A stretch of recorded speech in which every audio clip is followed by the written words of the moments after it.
I don't know if you can hear me. You can hear me. Technical difficulties.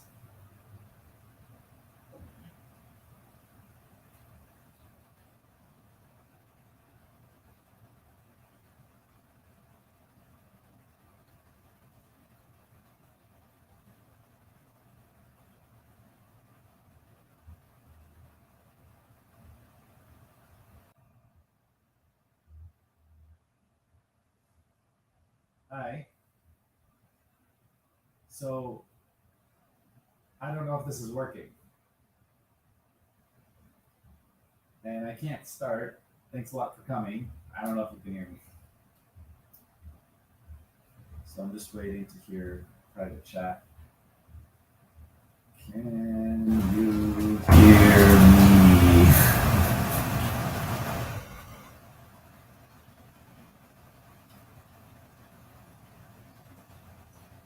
I'd love to get started, and everybody that just came on like left. You can hear me. Okay.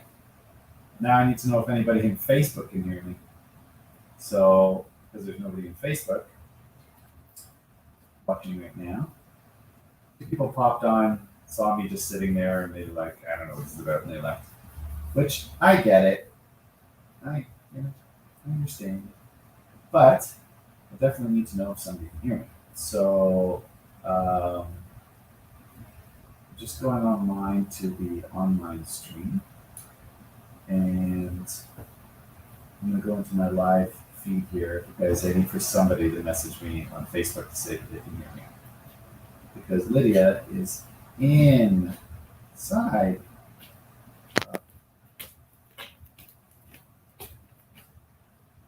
Oh wow, that's some crazy. All right, you can hear me, but you can't hear me through this. You're listening to me through a microphone that's in the other room. So, so I can tell that you can hear me, but it's okay. Let's try that. So I'm actually right now listening to my live stream in Facebook to see if I can hear what you can hear.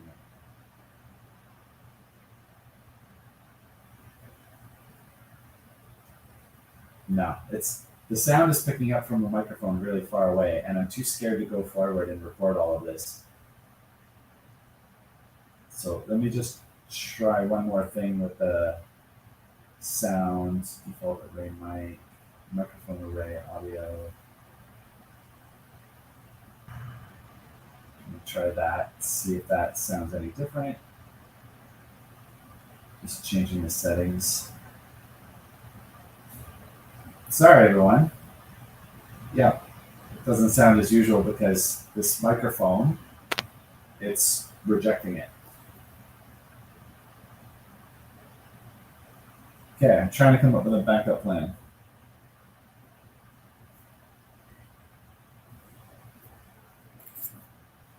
Try one more time. All of the microphones are being rejected. So for everyone that's come on and has stuck with me, I appreciate it. I'm going to try this out one more time, and then I'll pull my laptop over and I don't know, figure it out. Try one more time to get my mic to work. So anyone watching the replay, just scan forward until you see me doing this, all right? And then you can start watching from there.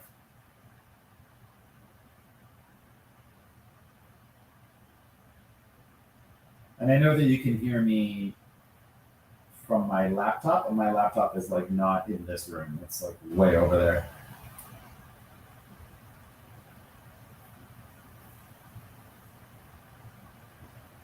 Okay, just wait. Oh, I got sound. Let's see if I can get that to work. Settings.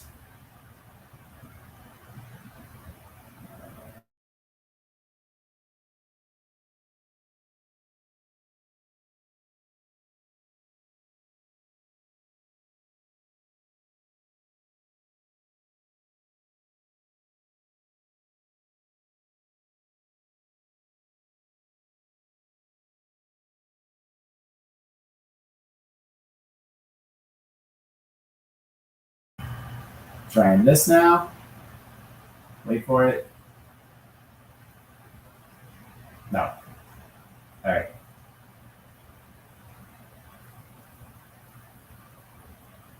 Okay. Show must go on. Ugh. All right. I'm gonna get my laptop. I'm gonna pull it over here, and then I don't want to end it and start it again because the broadcast is scheduled. Bear with me. I'll be just wait right there.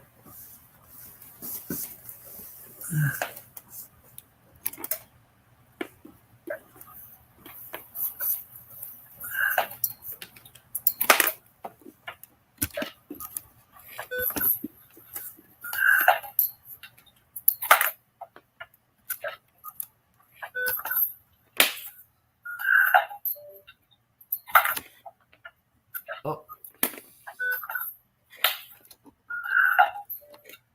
Okay. We're almost there.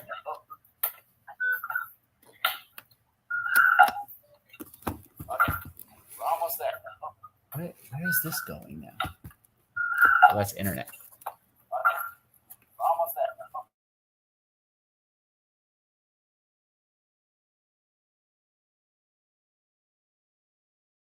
There we go.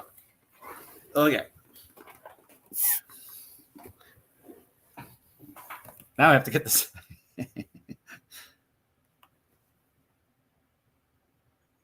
Okay. So I have no idea what just happened.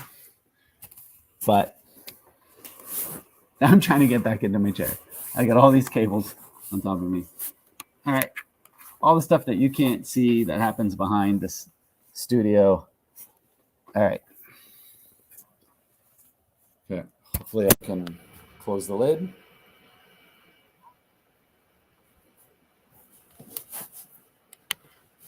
Carry on. All right.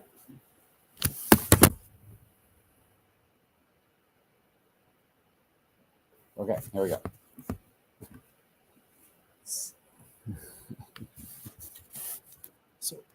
So I can hear the sound of my laptop that's on my lap, and the fan is like, right? But let's see if I can just get that out of the way for a second so you don't hear it so much in my headphones.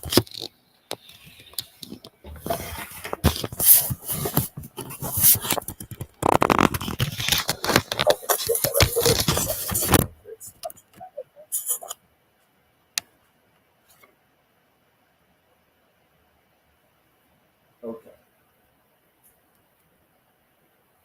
Wow. I can hear what you guys are. Hearing. It's pretty bad. Okay. Am I back?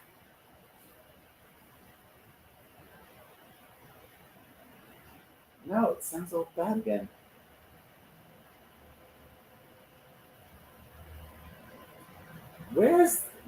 What microphone is even working right now? This is craziness. Okay. Revert. What microphone is even working right now? This is craziness. Okay. Craziest thing.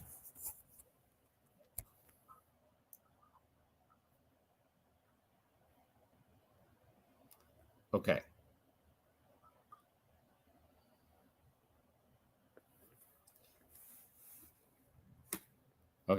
Okay.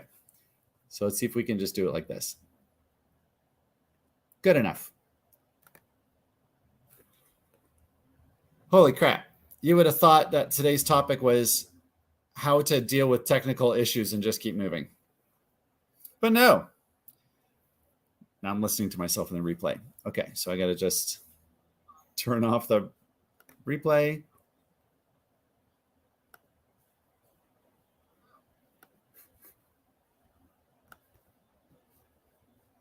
I'm muting the replay, so at least now I know what I sound like in Facebook, and also I can see thanks Jennifer Goldup. Jennifer Goldup, our weekly long haul trucker from Canada, is in California. I'm hoping that things are going well. I know, Jen, that it's always a rough up and down, good days, bad days, and I'm sorry that you've been having a rough couple of days. But guess what? We're not talking about that today. I'm just being rude, but and trying to make a joke at the same time, make light of it. So just trying to solve one more thing here. We almost got it, more or less. Okay. Jennifer, glad that you're listening in. Funny thing is, I was going to say this is actually a short one this week. And yet we're 11 minutes in. So, all right, for everybody that was watching the replay, and I said, skip ahead till you see me doing this. Now's the time. You can scan ahead to 11 minutes and 34 seconds. And maybe I'll have to type that out until I get the time to download the replay and edit it. But I can only do that on YouTube. I can't download the replay and edit it in Facebook. What you see is what you get in Facebook. So this is what we're talking about. We're talking about how to deal with indecision and make it committed. I can't hear myself anymore, so there's no point in wearing that. Rather not look like Princess Leia. So every week I try to live through, I say this often, but I'm going to say it again today. Every week I try and live through the week, and I have a playlist of topics that I can kind of fall back on, but I really like to put out what feels really alive and in the present, that moment. And today I actually sat and meditated on, I laid down, I closed my eyes, I did everything I could to really come to some decision on which topic I felt would be best to do today. And I thought it was really interesting. I had a couple of topics come. I got up. I was like, okay, I'm going to go type those out and I'm going to make that this topic. And in the process of doing that, I actually just kind of went blank and literally was like, I don't even remember what I was just typing. It was a crazy thing. So at some point it clued in to actually make a coaching session here or live stream on indecision, which is exactly what I went through while trying to decide what to talk about today. So I thought, well, that's authentic. I'm actually going through it. I'm telling you a vulnerable story. Here's a moment of 11 minutes of moments of vulnerability. Let's be real and keep going, because this is really a lot of what I want to talk about in the grand scheme of what I do is personal empowerment. And a lot about personal empowerment has to do with self-esteem, so much of it. And it has to do with saying, I'm going to make a decision and I'm going to stick with it and I'm not going to quit. And sometimes we have trouble committing to a choice, and sometimes we have trouble making that choice at all. So today we're going to talk about just making the choice, and maybe in another week we'll talk about what it takes to stay committed to a choice because of the energy that puts out into the world. So I stuck with it. I'm still here. We're doing the best we can with what we got. It's actually not that bad. But, today we're going to talk about even just making the choice at all. Okay. So while I'm in the process of trying to come up with what I'm even going to talk about today, specifically today, like 2 hours ago, 3 hours ago, and oh no, Jen says nothing. Jennifer Goldup, please text. You can still hear me, right, Jen? Okay. So a big thing that really stops somebody from, Lydia, you can still hear me, but I can't tell because you're in the actual studio. Okay. So when we're trying to make a decision, we have multiple options. There's a process that we tend to go through, but the thing that really creates the immediate blockage of being able to make a decision is what's called analysis paralysis. So there is a point where we feel like we must have a certain amount of information or a certain amount of knowledge before we can trust ourselves to go forward or trust the world around us to support us or treat us well if we do go forward. Thanks, Jen. And Jen says it's okay. So analysis paralysis is the act of saying, I want to make sure I have every detail. I want to make sure I know every possibility. And I want to know in my head, every thing that I could be scared about, and to find out all the reasons why I don't need to be scared and all the reasons why I'm going to avoid pain. Like that's kind of what this analysis paralysis is about, is getting all the details. But if you try and make a decision after analyzing everything and you can't, there is an underlying fear that sometimes can only be discovered by making the choice and going forward with it anyway. Okay. So analysis paralysis is usually the top thing that stops a person from making a decision and sticking with it, due to even if there is enough information, the fear that there isn't enough information, and that thinking about it more will somehow find more information, or it will, or we're waiting for some sense of, hey, Diana, that's nice that you're here. Sorry that you had to, if you were here, you just came in a minute ago. So great. So you probably missed out on all of the 11 minutes of technical difficulties. Okay. It's nice to call out people when they say hi, but that's how you do a live stream. Okay, so I just want to get past the analysis paralysis. Keeping in mind, I'm reiterating, this is what I went through today to even get this topic out today, even though I have a page of topics that I pre-wrote, and I really felt into what I wanted to experience and kind of portray or show by leading through experience today. And today it was this, making a decision and sticking with it. So when you're in this position where you'll have a set of options that you have to make, and you are trying to pick one, and you just genuinely are stuck in a way that you just don't really know what feels right, the number one problem is that you are trying to make the choice with an overactive mind. Is that Brett? Hey, Brett. Thanks, Brett. Good to see you. And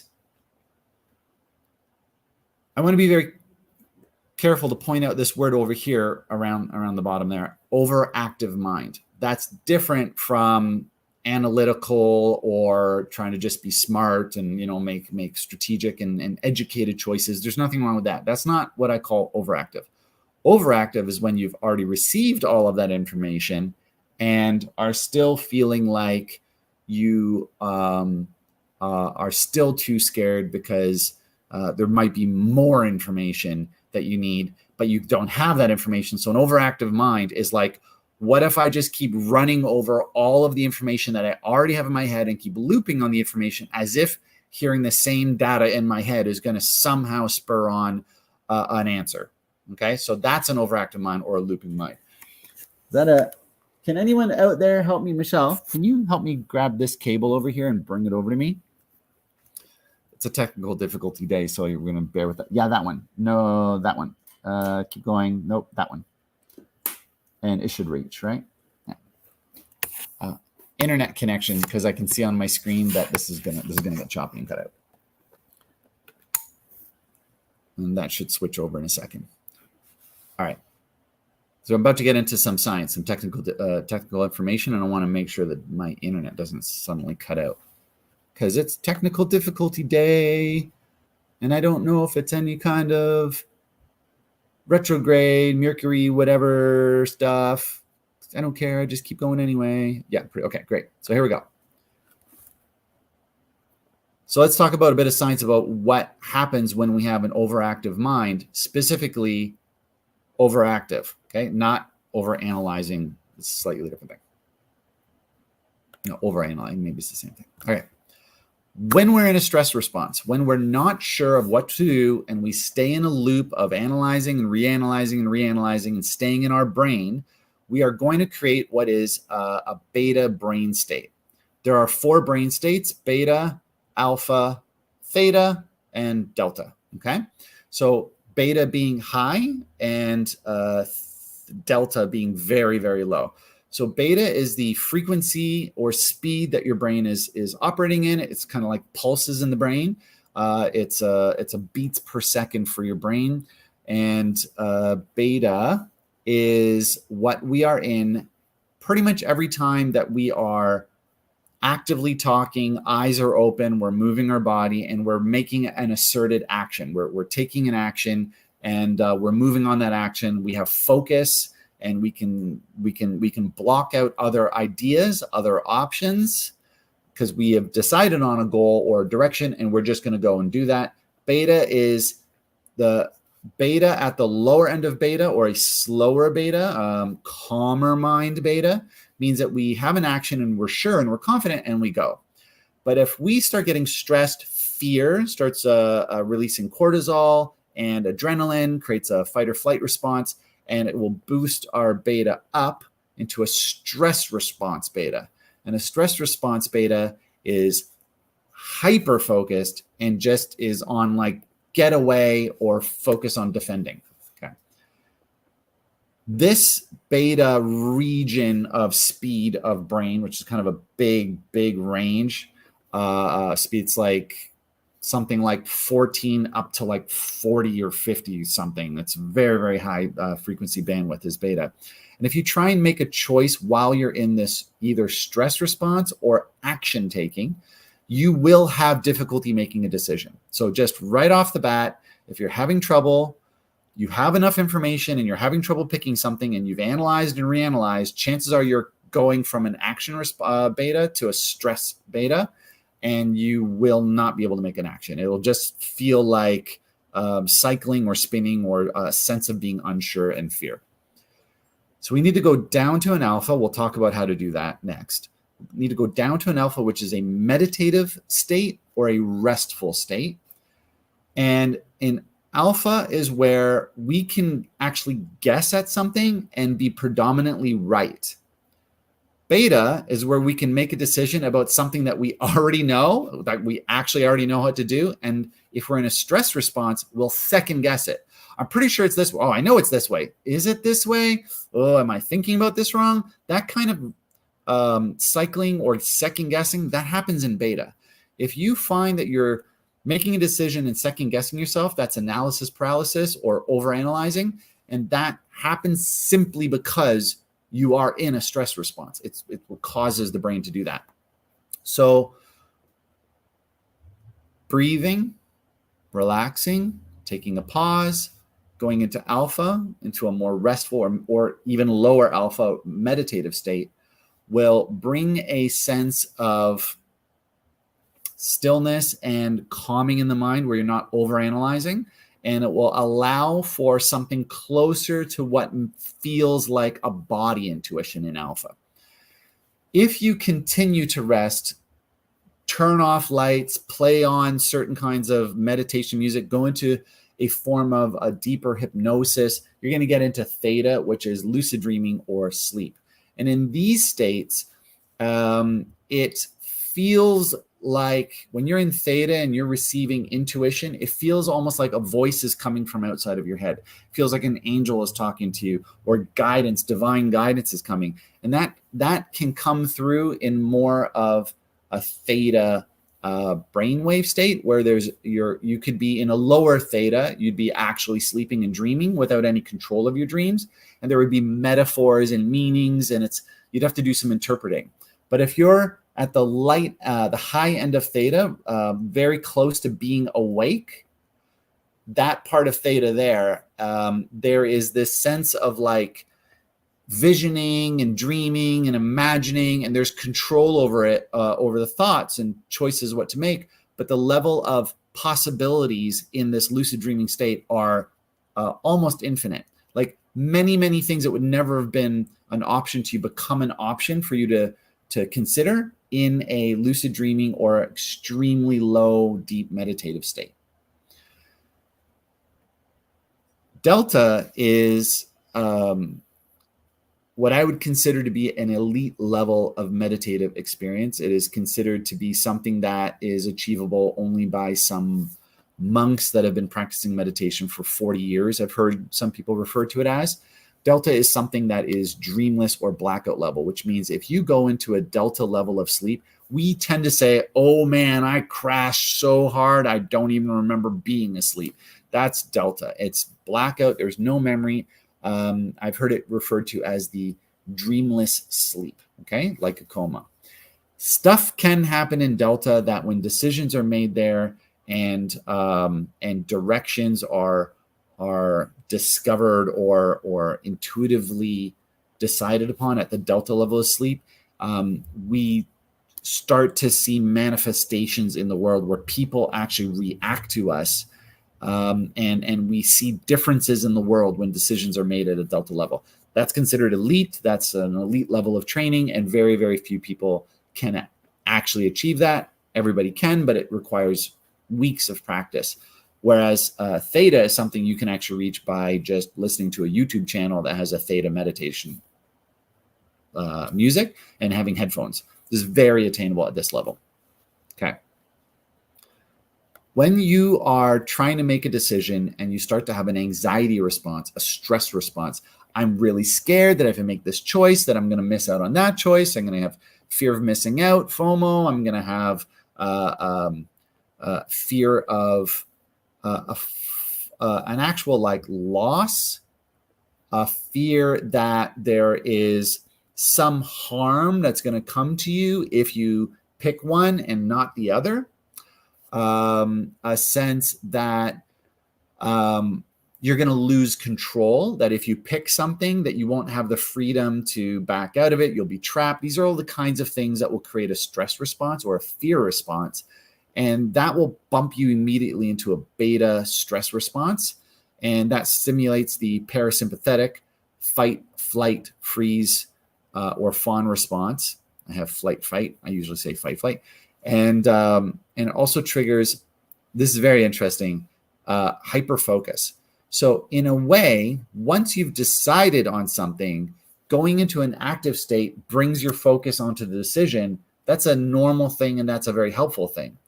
But if we are in a stress response because we're scared of a decision we're going to make, that also triggers this hyper focus where all we see is the problem, all we see is the fear, and all we see is a very limited number of choices and not the infinite possibility. So we have to be careful about what level of stress response we're in. So relaxing, breathing, pausing, closing your eyes, these kinds of things will slow your brain, lower your heart rate, slow your breath response, will change your blood pressure, and it's going to lower your brain into more of a meditative, rest and digest, I wouldn't say fully restorative, but closer to more of a restorative brain state and body state. And in this relaxed state, our mind tends to move into peripheral vision and is able to see a broader variety of options that we weren't seeing when we were too scared or in a fear response.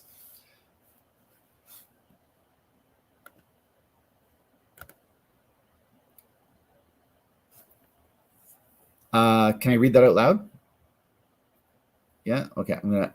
So a person here says that they had a driving lesson today, and it felt like they had an adrenaline rush from this driving lesson. And they say they were frazzled and had some anxiety for an hour after it was over. And that adrenaline rush of fighting for something, in this particular case, if you're doing a driver's lesson, I'm assuming there's going to be a sense of fight, flight, freeze. I think there's a little bit of freezing in the sense of like, I'm not really sure what to do in any given moment that's coming up. And I'm not, totally, I don't know yet to trust myself when the time comes. There's a little bit of freezing that can happen. There's a little bit of flight that can happen. Oh no, I really want to get out of this car. I really don't want to do this. That would be what that sounds like. And then there's this sense of fighting, like, I don't want to fail. I don't want to get hurt. I'm really going to fight to focus. I'm going to fight to really like be here and present, and even fighting to focus can actually create an adrenaline response, cortisol response, and it creates a rush, because that's what adrenaline does, which gets you active and gets you motivated, gets you moving, and keeps you in the game. But also it can create a sense of like frazzledness, like a jumping in the eyes, jumping in the brain, a sense of jitteriness in the body, and that can be what happens from that adrenaline rush. So thanks for sharing that story about the driver's lessons.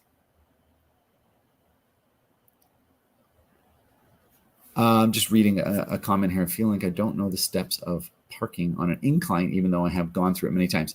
So in the driving lesson, she says that parking on an incline is something that she's done multiple times, but still when she gets into it, there's still this sense of like this sense of like feeling like, even though I've done it, is it going to be different this time? Do I really know? And that's the second guessing I was talking about. So even though you've done parking on an incline in your driver's lesson multiple times, the second guessing comes from the over analytical mind, which comes from the fear, which comes from the stress response. So the big thing to do here is really ask yourself, what are you so scared of? So let's talk about that in more detail here, okay? I'll go back into my bullets. So let's talk about some steps to try and help reduce this sense of overactive mind, overanalyzing, lacking trust, and fight, flight, fear, and being hyper-focused. Okay, so let's talk about some steps to do about this. So you have a decision, you have a set of decisions that you have to make. Okay, the example that got given here is feeling calm and trusting what you know and trusting everything's going to be okay while you're in a driver's lesson. Okay, so the first thing you want to do in that situation, well, before that situation, we're talking about making choices. Once you're in the driver's lesson, you're rapid fire choosing, and that's going to be based on prior experiences because you're in the moment. So it's going to be rapid fire choice making. So what you want to do is before you get into that scenario where you have to make a choice in the moment and know what to do in the moment. For you, I would say the very first thing you want to do is slow everything down. Okay, just slow the car down. It's okay to get out of the way until other cars have gone by so you have more time. Or, I live in Toronto, and me trying to parallel park, there's never going to be the right time and the right moment for it. So I've learned to just create space for myself. So there's ways of just allowing yourself to have more physical space and more time, slowing things down, giving hand gestures to people to be like, hold on, I need time and space. And by slowing everything down, you are going to have the opportunity to slow your brainwave down, take a few breaths, take that moment, and go back into it with more embodied focus instead of mental focus. Is that helpful? That's the direct answer for your example that you're giving about the driver's lesson. Is in that moment where you're rapid fire having to make choices, you can't control the environment. The only thing you can control is the speed that you are moving. Slow yourself down. Slow the people around you down, slow the car down. That is the only thing you have total control over, is just saying, no, I'm pausing everything. Okay? As safe and as appropriate to that situation. Okay. So here's what I was going to say is the first thing to do. This is if you're not directly in that situation. First things first, collect all the information that you can. If you have to make a bunch of choices on whether or not you're going to have a baby, whether or not you're going to accept the job or even quit your job, whether or not you want to say yes to that second date with the person you only had one date with and not sure if it's going to go well the second time. Like, there's all kinds of scenarios where you may not have all the information because it doesn't even exist yet. Like, you don't know until you try. Or somebody's asking you to buy something right now. It's going to be the best thing for you. You're like, whoa. Slow it down. Let me go get more information. Pause. I guess the first thing I should have put is just pause and slow it down. I'm going to have to edit this. So in that moment, what you're trying to do with the pause is calm yourself and go back to a state of collecting information. What if you have too much information and now you're going back over the information over and over and over again? You've already collected all the information. You can't find more information. Do the best you can to ask for guidance. Accept that it's okay to ask for help. Slow things down, get the support you need, get more information. If you feel like you already have all the information and you're cycling on that information and you're stuck, get opinions. Look for comparable stories. If you're cycling in on an idea, go online, do research, ask friends. Start now, instead of collecting information, collect people's perspectives of that information. So what you're collecting now is perspective. So you're trying to broaden your perspective or your focus to include more options, and having a wider variety of options, not options, but perspectives, like same options, but different viewpoints, different ways of seeing it. Was it really a bad choice? Well, I could see how it could be a good choice, I guess, here.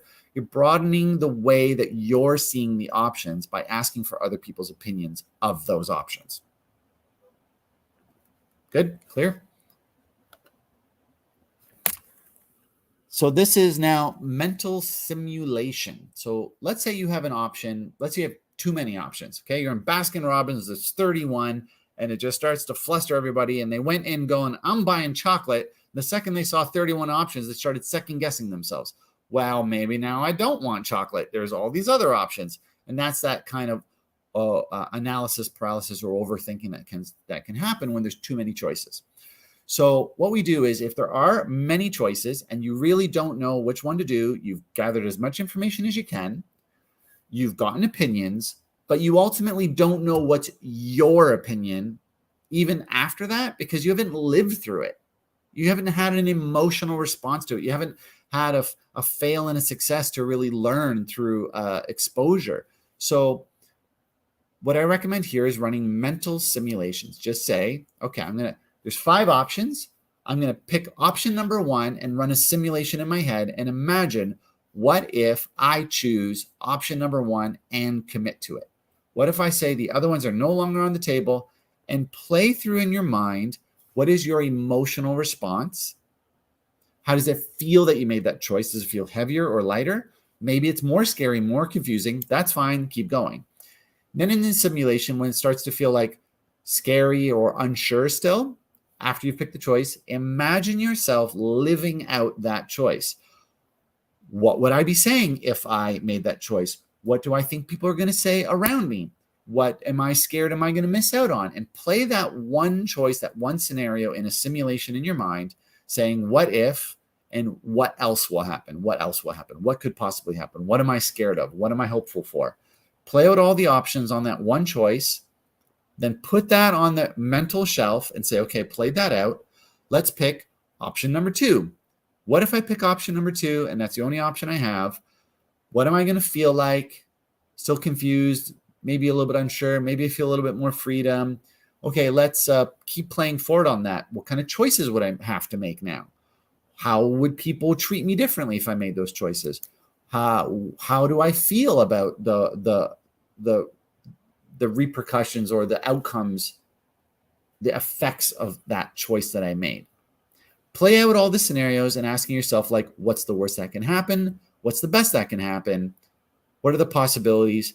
Mental simulation number 2 is done. Put it on the back burner in your mind, remembering it, not forgetting it, being able to recall simulation 1, simulation 2, go into choice number 3, do it all again. See if that gives you some insight that you didn't have because you lacked life experience. Have a mental simulation on a life experience and see how that compares to the opinions and stories of other people that you're comparing with.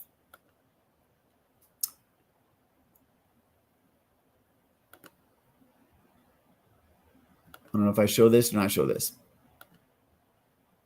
I'm going to show this. Yeah, no, I'm going to do this. Okay. Number 4 is as simple as this. This is just, it's a somatic response. It pretty much works on everybody. So just believe me when I say it works and it's that simple. You're going to have slower brain waves, slower heart rate, a calmer nervous system. Just take a moment. Now, I have written here, breathe deeply 5 times while telling yourself to relax deeper on each breath. Okay? So imagine that you've taken one of these options. Okay, hold on. Sorry. This is not the what if option. Okay, this is the I don't know what to do. There's all these options and somebody's pressuring me to pick one now. I don't have time to research it. I don't have time to really go through mental simulations and share my experiences with somebody and get feedback. I got to pick one. Eeny, meeny, miny, moe. Okay? 1 out of 5. You got to go. Take as much time as you are allowed. If you can get 5 breaths, take it. If you can take only 1, take it. You are going to do this exercise and lower your stress response down to a meditation state. Simply close your eyes so that you are reducing the amount of visual stimulation coming into your eyes. If you can block them like this, so you're blocking light, it works even better. If you can block your eyes and your ears, it will actually calm you down even more by reducing the stimulation in your brain. While your eyes are closed or your eyes and ears are closed, take a deep breath into your belly. So your belly gets wide. Hold or pause for 1 moment and then breathe out. And make the longer breath, the exhale, make it longer than your inhale. Okay? Ask yourself the question again. Do I want this choice or that choice? Don't think, don't say anything. Immediately breathe in deeply again.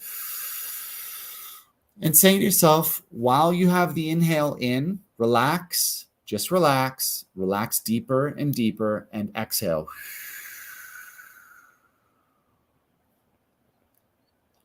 Which choice do I want to make right now? Do I know? Yes or no? Pause. Don't think.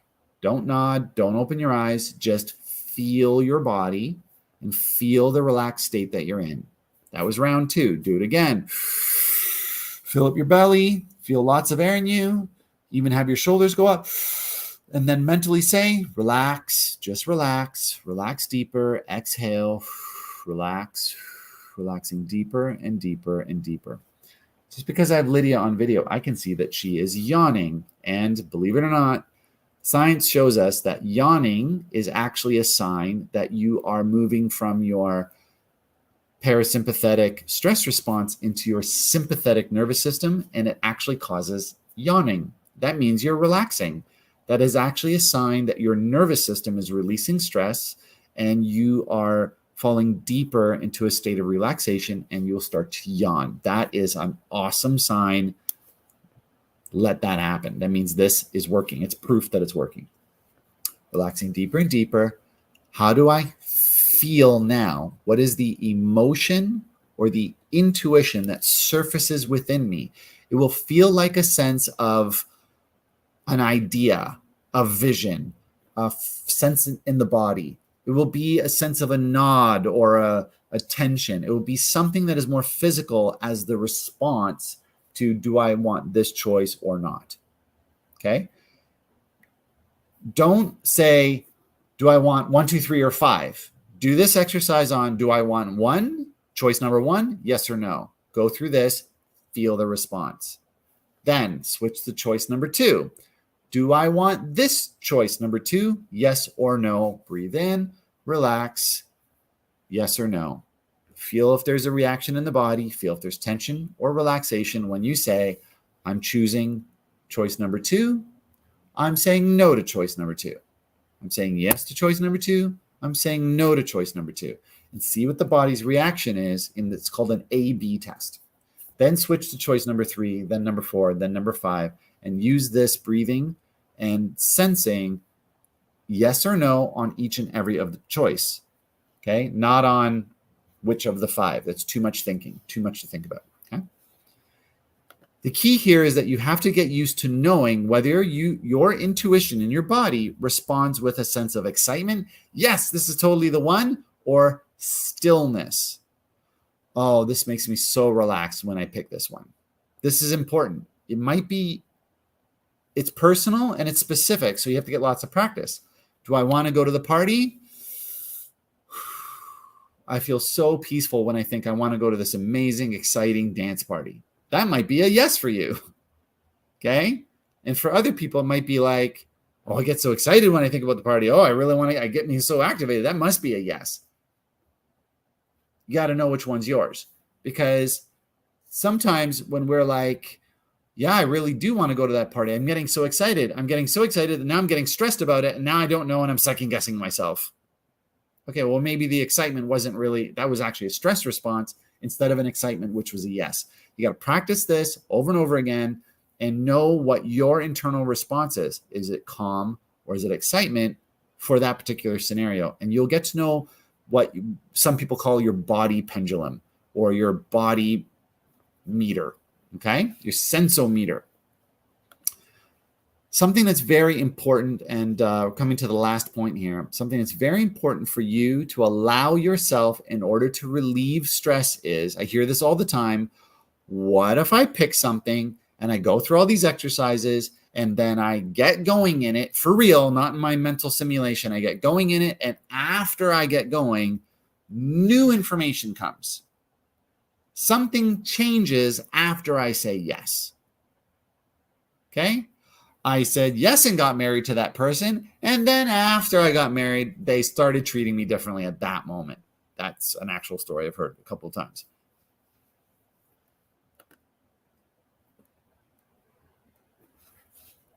Where are you? You're there. 3, 2, 1, go. It's coming. It's coming. There it is. It's technical glitch day. Permission to course correct. Set an emergency exit boundary, or I call them parameters whenever I do coaching. Switch tracks and repeat the process of starting on the other choice. Okay, so all right, I said I wanted chocolate ice cream. I came in, then I second guessed myself because I overthought it. Then I breathe, and I thought, I want cheesecake. Instead of getting a sample of cheesecake, which would be collecting information, I was like, I trust myself. And I bought that cheesecake and I licked it twice. And I thought, ooh, this is exciting. And I licked it a couple more times. And I was like, no, this isn't exciting. This is overstimulating. This is not relaxing or enjoyable anymore. I thought that it was going to be exciting and I was going to like it. And now I realize I was wrong for today. Maybe it's good on a different day. What is my permission here? Can I chuck it and go buy the chocolate? Do I force myself to stick with it and not enjoy it? Do I not lick the ice cream and use a spoon and give myself a sample and give away the ice cream to someone else and then go buy another one? I know someone who's like, you know what? I don't have the money to buy the chocolate that I really wanted. I took a shot at the cheesecake. I don't like it. I'm not eating the cheesecake and I'm not buying the other one. Lesson learned, I'm out. Doesn't eat either one. That's permission. That's personal permission. That's self-empowerment. Okay? You have to set up what is your emergency exit. I took the job. It was good for a few weeks. It really was. Then my boss got fired. Now it's different information. Do I have permission to quit that job? Can I feel good about myself that I'm switching tracks and course correcting? Not my fault. Okay, what's my personal boundary? When does it become too much to deal with or too harmful to deal with? And I'm going to pull my emergency exit boundary and say, this has hit my limit. I'm not willing to extend my limit. I have permission to switch tracks. Okay? Because if you feel trapped before you even get into an option, you're just not going to pick it. Sound right? You're just not going to pick it. Sometimes you can do all of these things, have all of the information, and totally meditate and calm down. And right at the moment where you say, okay, I'm doing it, you're like, nah, I don't know. And that happens probably because you are scared of being stuck with that decision. I don't know of very many things that are not reversible. Okay? There are some things that are reversible. Don't get into that car in the back seat with that driver if you're not sure if they're safe, because really hard to jump out of the car. You can do it. It's an option. You got an emergency exit right there. But I'm just saying, maybe it's too scary to get into a situation and be trapped. So sometimes it's safe to go, it feels better to say no. That's that A/B test. Yeah, I can do it. And yeah, it could be good things. But you know what? The fear of being trapped in a situation, like being in the backseat of a car, after I get into it and then realize it was a bad choice, I can't course correct. I'm too scared of what could go wrong. Okay, this is the closing statement here that's going to really matter. How do I feel if I get into that situation? Possible stress, possible good. How do I feel if I say no to that situation? Well, I feel calm. Yeah, I feel safe. And I feel sad that I missed out on an opportunity. Now let's compare. Do I feel better that I'm calm and sad that I missed out on an opportunity? Or I feel better that while I'm trapped in that situation, I'm like, well, it was worth the risk. It was worth the stress and whatever pain I'm going to go through. It was worth it. Is the fear of missing out easier on you? Or is the dealing with the pain that comes from a bad choice easier on you? That's a personal preference. That's your own personal boundary. That's something that will change over time. But I don't think I have to say it in another way, but hopefully that's clear. Sometimes the risk of going into a situation that might even turn out well is so hard on a system. The fear of being trapped or lost is so hard on a system that a person would rather just miss out on the opportunity, and that's because they value safety. If that happens, if you choose to say no to something and then find out it was amazing and everyone won $1 million, remember that in the moment, the safety that you chose was an empowered choice. You chose to stay safe. You chose to be comfortable, protected, peaceful in your mind, whatever the case may be. If you find out that the other choice was the better choice, bring yourself back to that moment where you had to choose and remind yourself, I couldn't have done it. I just couldn't have. It was way too stressful. Over time, you'll learn. Over time, you'll have more opportunities to try this out. You'll have more times where you can trial and error, going in on a risk or going in on something that's stressful, and learning to trust yourself. Just remember that the choice to stay safe for you, or the choice to do something super risky and painful for you in the moment, might have won, and later you're going to look back at it, and from that new perspective, you're going to say, well, geez, if I knew then, I would have not, I would have not made. Just don't play that game. Don't go back and start doing the what if I chose it differently game.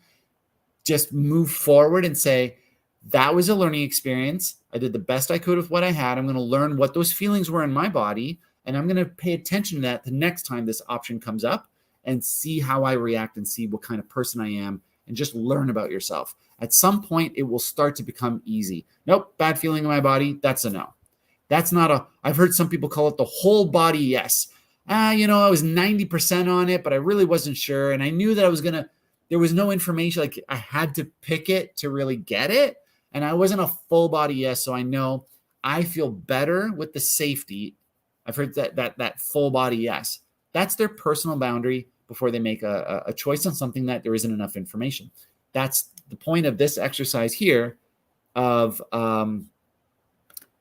breathing into it and feeling if you are an excitement reaction person or a peaceful reaction person to knowing what your yes is. Well, that was everything. We got through it. It was 40 minutes of content with 12 minutes of technical difficulties. And I just kept going, right? I didn't know what was going to happen. I just kept moving, and I decided to figure it out as I went. And hopefully that's some kind of inspiration to anybody else that goes through this. Because at the end of the day, what is my motivation? What's your motivation? What really drives you at the end of it all? It's not the individual little choices. It's the grand scheme of things. And for me, what matters the most is that I get this content out, that it helps somebody. And if somebody watches the replay, or if somebody that was here tonight, it actually makes a difference, then I just keep going. I don't quit. I don't make excuses. I just say it happened. We keep going and stay focused on what really is the goal. I hope that serves you. Wavy hands and thumbs up. And thanks a lot to everybody that came, Callum and Pascal and so many people that have commented and liked and were here today. Thanks, Lydia and Jen, and so many people. I hope this helps you, and I hope that